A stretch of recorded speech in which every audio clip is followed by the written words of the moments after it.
Let's start with this, shall we? Islamophobia laws are being drawn up by people with connections to Islamists behind closed doors. This is the damning indictment by the Free Speech Union in a new report they've published today.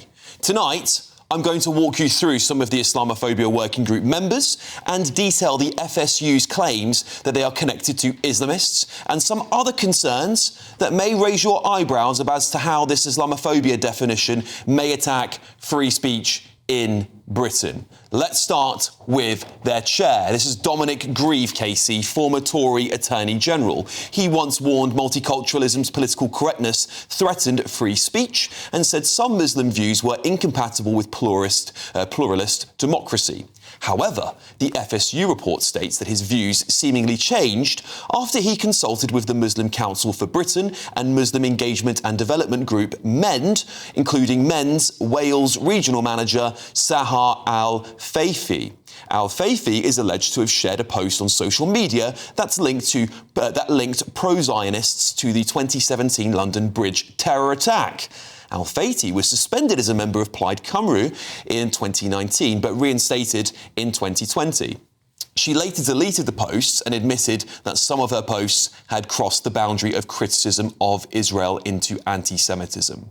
Grieve wrote the foreword to the 2018 parliamentary group report pushing the line, Islamophobia is racism.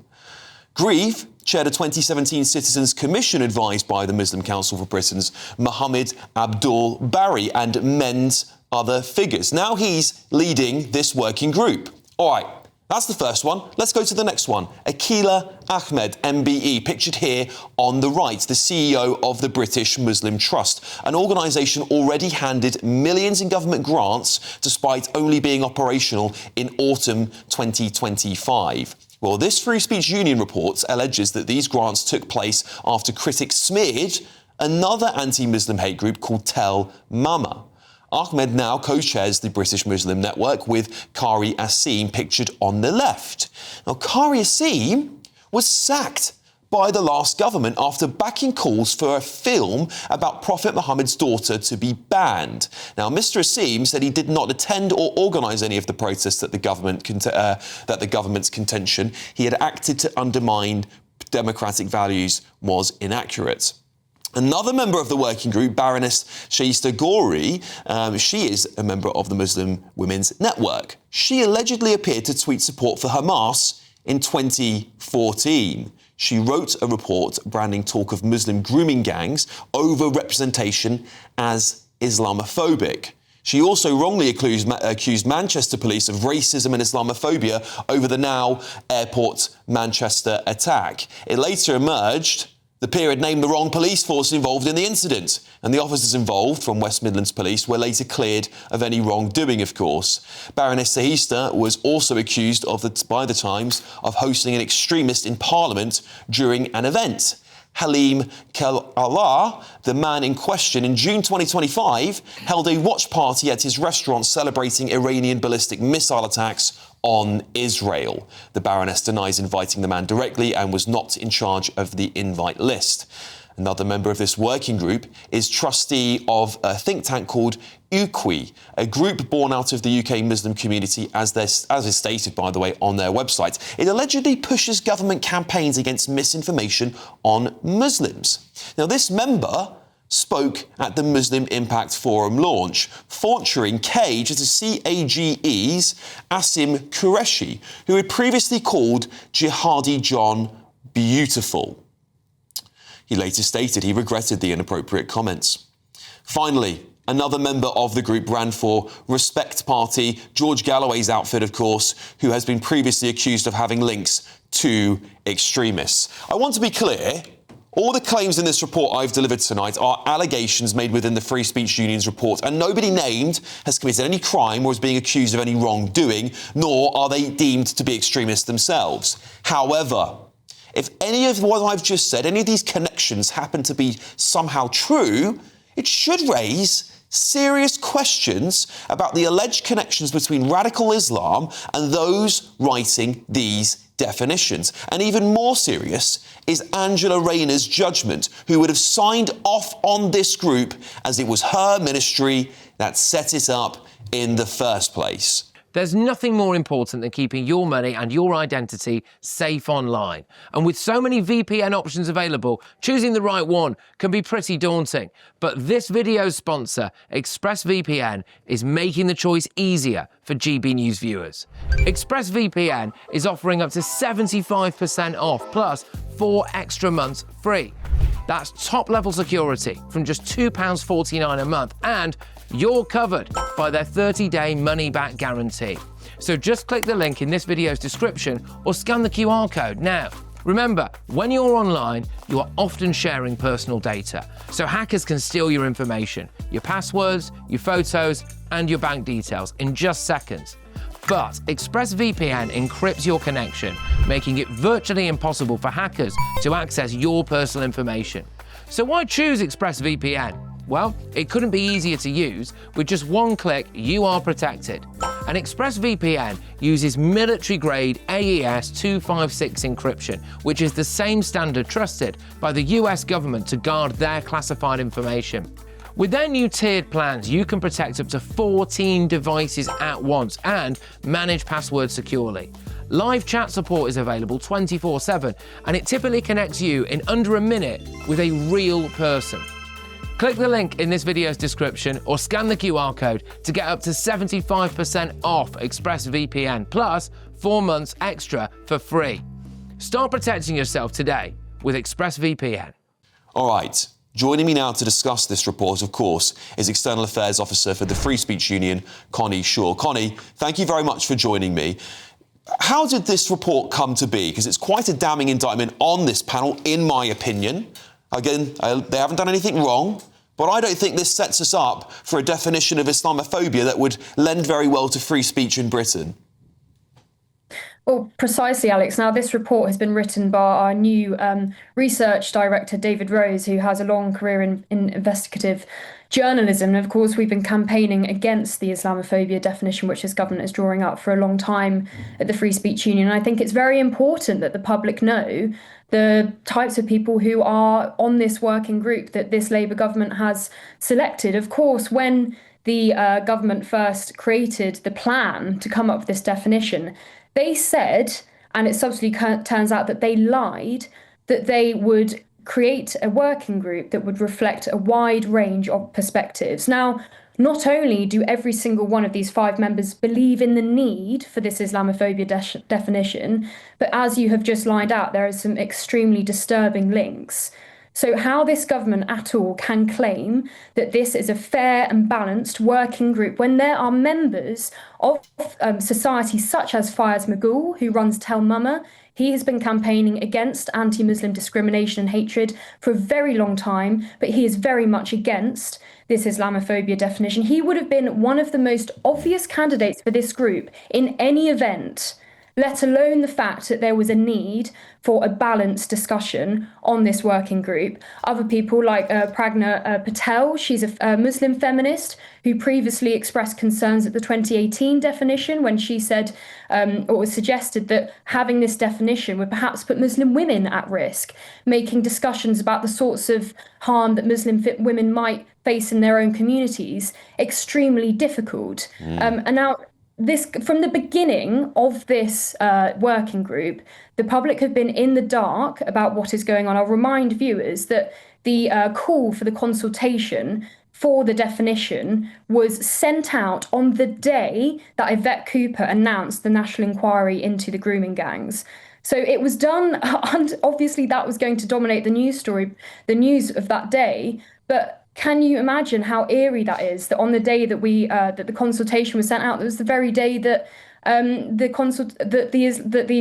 inquiry into the grooming gangs was announced. And I'll just point your views. You may well have already started to talk about the front pages for tomorrow. The front page of the Telegraph is about our Free Speech Union member Hamid Koskan, who was convicted by the CPS for stirring up religious hatred because he burnt a copy of the Quran. Now, we overturned that at an appeal, and now the CPS wants to make sure he is found guilty.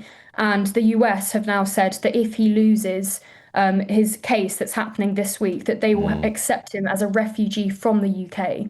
Yeah, Connie, it is an absolutely damning indictment on the state of Britain in 2026, isn't it? Thank you so much for joining me this evening, Connie, to give us some more flavours to what's been going on here. I really appreciate it, and the work being done at the Free Speech Union. Thank you very much, Connie. I've, of course, got my fantastic panel here with me. Adam Brooks, I'll start with you.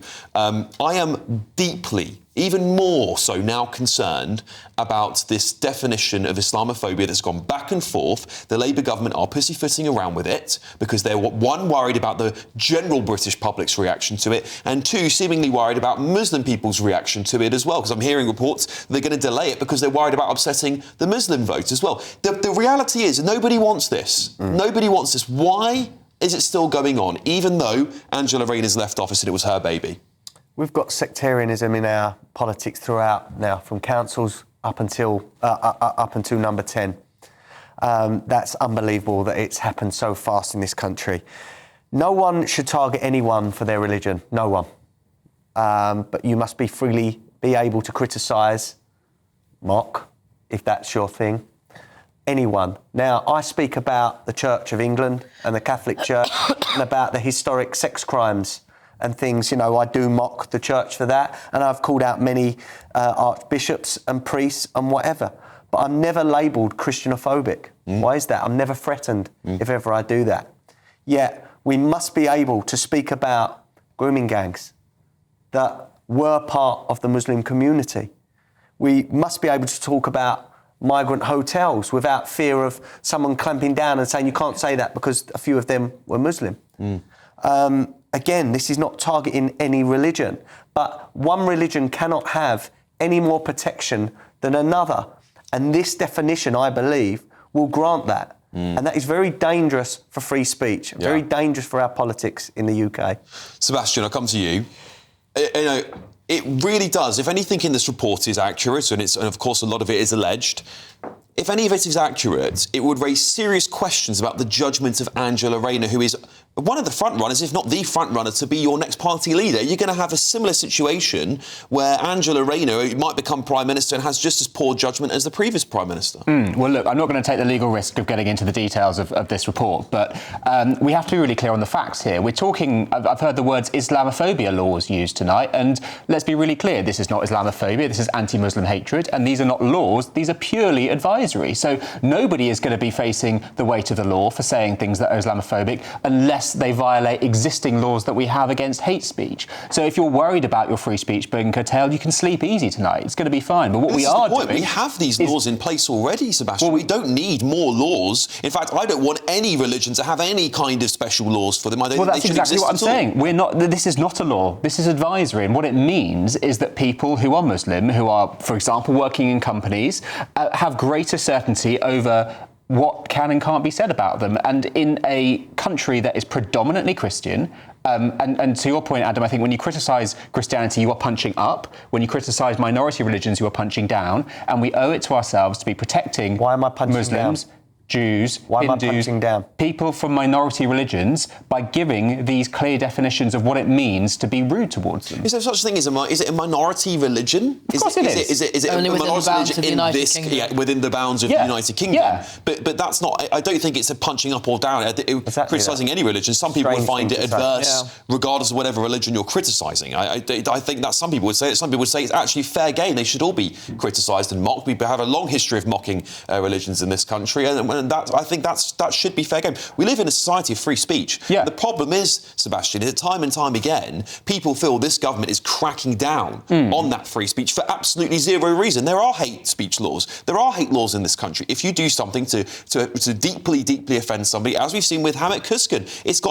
that's gone too far, frankly. So why do we need more of it? That's the question. Why is there an advisory group where essentially what the Free Speech Union are alleging, 5 out of 5 of them all seem to agree that there should be a definition, and none of them seem to disagree with that. This is exactly the point I'm trying to make to you. This is not a law, and that's not my opinion. That is just a fact. It could be weaponised in a court of law. How? All right. This could be weaponized. Lauren, what do you think So of this? the reason why this whole train started going was because there's a large section of the Muslim population of this country who vote for the Labour Party.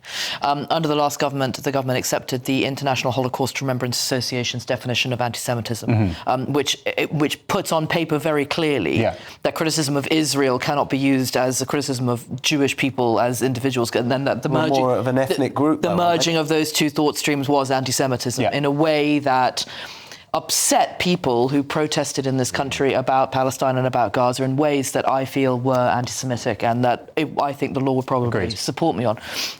There was therefore a feeling in the Muslim community, a large portion of whom were voting for the Labour Party, that there should be a mirror doctrine.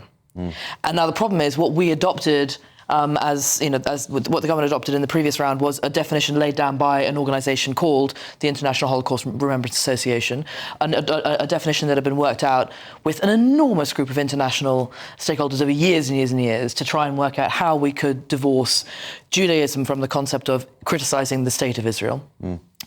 And there is no such overarching global hierarchy of organisation like IHRA, which is a global organisation that has laid down a definition that's acceptable here. So what the government has done instead, in order to appease a vote that is beginning to split off from the Labour Party and which they would like to have back, is they're trying to create their own within government, and they are walking into an absolute minefield of creating blasphemy laws by the back door. Very, very brief comment. Go on, Adam. So basically, listening to that, it's a political decision for votes. Because Islamophobia is at a record high. It makes perfect So is anti-Semitism. For which we have hate crime which is legislation. also awful. But it hasn't stopped For which we have hate crime legislation. That's the problem, Sebastian, is even though the anti-Semitism laws exist, it hasn't stopped a massive spike in it. And all it does is shut down debate, and these laws are used to control free speech in Britain, when actually the laws already exist. They're not it's laws. not necessary. Meanwhile, we have hate crime legislation. Okay, right, we've got to go. We have that already. I've This run is out of time and I have purely a lot of reading to do so everyone can hear. Dominic Grieve has told GB News. He says, I did not support the APPG definition of Islamophobia. I was not a member of the APPG. I wrote a foreword to the APPG report, which covered much more than a definition and said it was an important contribution to a needed debate. I suggest that you look at the Citizens UK report on the missing Muslims to see what it was about rather than rely on an opinion of the Free Speech Union. On the tweets appearing to support Hamas, Baroness Gohir said on X, when referring to resistance in Gaza, she meant emotional, legal and civil society activism. She says posts have been selected to appear. She supports Hamas on the accusation by the Times of hosting an extremist in Parliament. She also said, I wasn't in charge of the invite list. A charity organised the event and no one said anything, so this is the first I'm hearing.